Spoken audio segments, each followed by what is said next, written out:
All right, so we're going to be talking about an aquifer. An aquifer is a rock layer. It stores and allows the flow of groundwater specifically. There are two different types of aquifers. They can be confined, which means that they are open, or unconfined, which means they're enclosed. And they must be porous and permeable. We haven't talked about what porous and permeable mean, but we will soon. So, aquifer, I just want to remind you that when we're talking about groundwater, right? It's in the ground. This is not just like some underwater, it's not like a lake at the bottom of a cave. That's not what I'm talking about.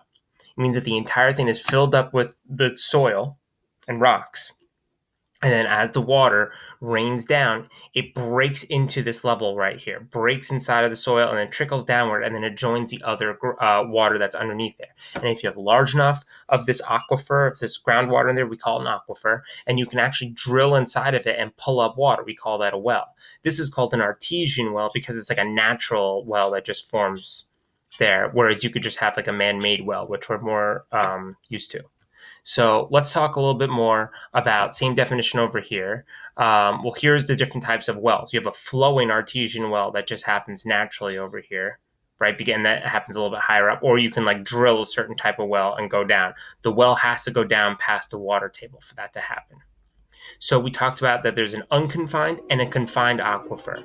So let's take a look at this right here. As rain comes down right over here, these are the recharge zones, right? Because eventually water is going to leave these two areas eventually over time.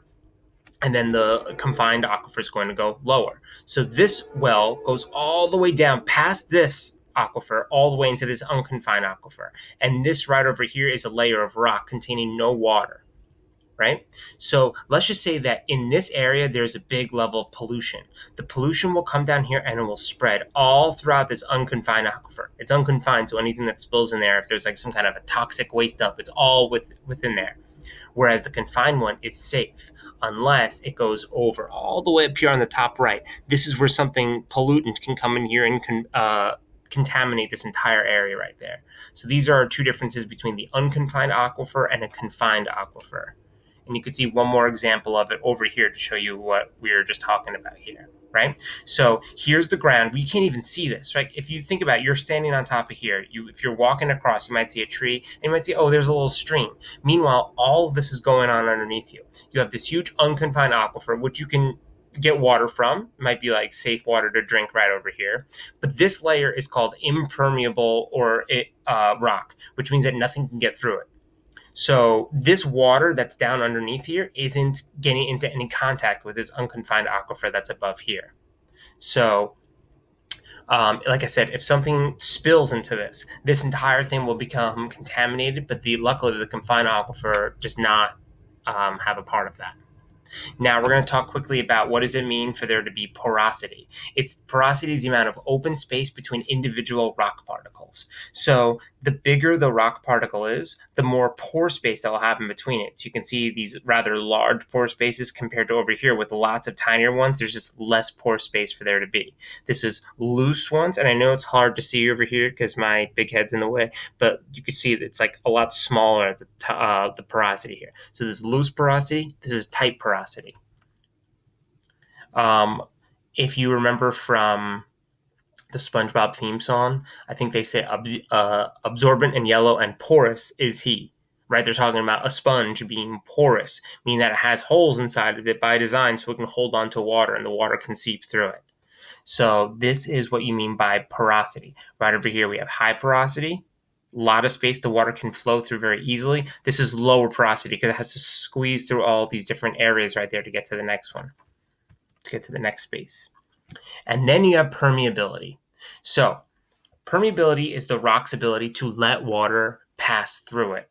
So we're going to talk about a couple different examples right here, okay? So right over here, this is no pore space on the far left. It's non-porous, it's non-permeable, right? There are literally no spaces in between there. So because there's no spaces, no porosity. And obviously, if you're just looking at this side over here, no water can trickle through here and get there. Now over here it is porous, right? There are pore spaces. They're tiny pore spaces. And more importantly than that, they are not connected to anything. So this is porous, but it's not permeable.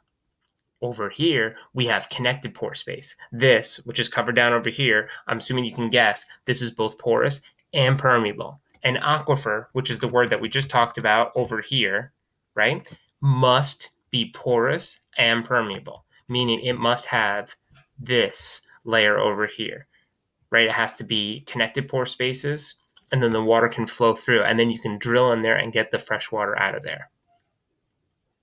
So a couple different examples over here. For an aquifer to function, it must have a high degree of which two things? That would be your porosity and your permeability.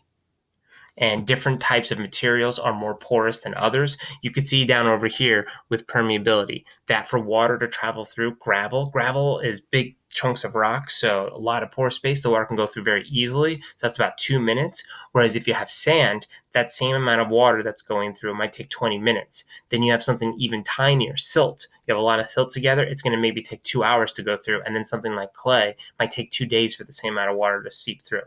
So just depending on what type of material you have, depends on how permeable it's going to be.